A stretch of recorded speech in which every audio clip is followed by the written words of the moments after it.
Did you know that the Pilgrims tried communism and rejected it? That's right, they had no money and had to borrow from investors in London who wrote up company bylaws that everything would be held in common. It didn't work. Why? Let's find out by learning how we got here. The Pilgrims obtained a land patent from the Virginia Company of London, but they had no money. They borrowed money from a group of investors in England, the Merchant Adventurers of London, who drew up bylaws, July 20th, 1620. The bylaws set up a communal system for the first 7 years in which all capital and profits were put into, quote, ye common stock, unquote. As stated, the persons transported and ye adventurers shall continue their joint stock and partnership together ye space of 7 years, during which time all profits and benefits that are got by trade, traffic, trucking, working, fishing, or any other means of any person or persons shall remain still in ye common stock. That all such persons as are of this colony are to have their meat, drink, and apparel and all provision out of ye common stock. That at the end of 7 years, ye capital and profit, fees of the houses, lands, goods, chattel, be equally divided betwixt ye adventurers and planters. Pilgrim Governor William Bradford recorded in Of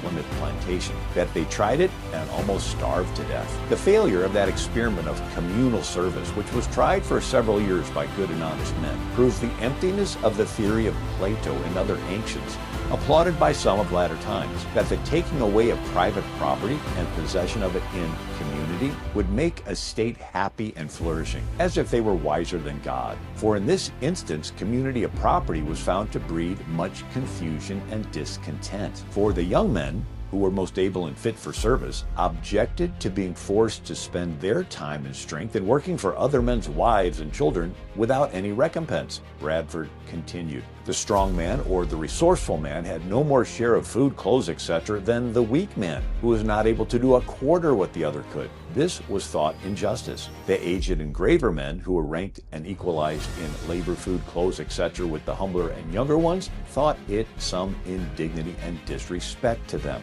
As for men's wives, who were obliged to do service for other men, such as cooking, washing their clothes, etc., they considered it a kind of slavery, and many husbands would not brook it or allow it. Bradford explained why owning property in common failed. It did abolish those very relations which God himself has set among men, and greatly diminished the mutual respect that is so important should be preserved amongst them. Let none argue that this is due to human failing rather than to this communistic plan of life in itself. Bradford continued, I answer, seeing that all men have this failing in them, that God in his wisdom saw that another plan of life was fitter for them. So they began to consider how to raise more corn and obtain a better crop, so that they might not continue to endure the misery of want. After much debate, the governor, with the advice of the chief among them, allowed each man to plant corn for his own household. So every family was assigned a parcel of land according to the proportion of their number. This was very successful.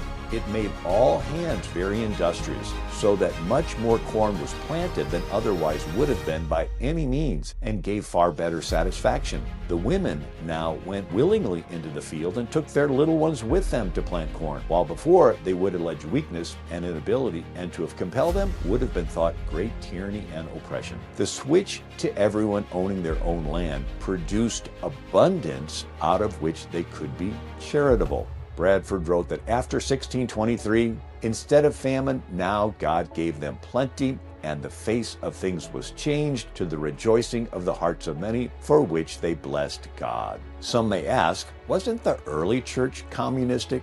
No, the early church was the early church.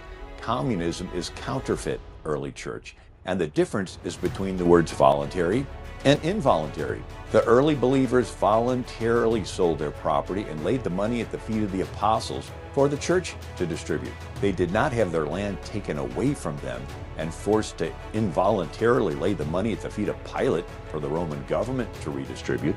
In the Bible, each family was given property when they entered the promised land. If you own property, you can accumulate possessions. The Bible called this being blessed. Then you can be moved to voluntarily give away some of your possessions. The Bible called this charity. Karl Marx wrote in the Communist Manifesto, 1848, "The theory of the communists may be summed up in a single sentence: abolition of private property." If you don't own property, how can you be charitable? How can you give away what you do not have? Are you going to break the law and steal? This is not what the Bible teaches.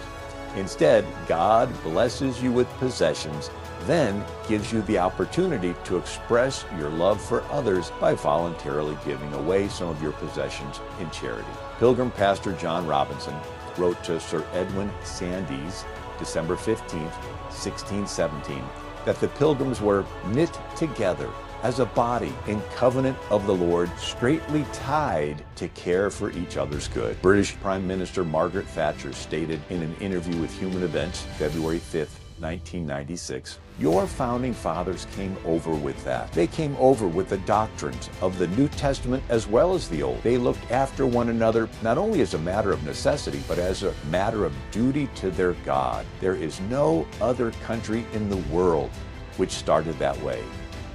The Pilgrims found out that owning property in common demotivated everyone.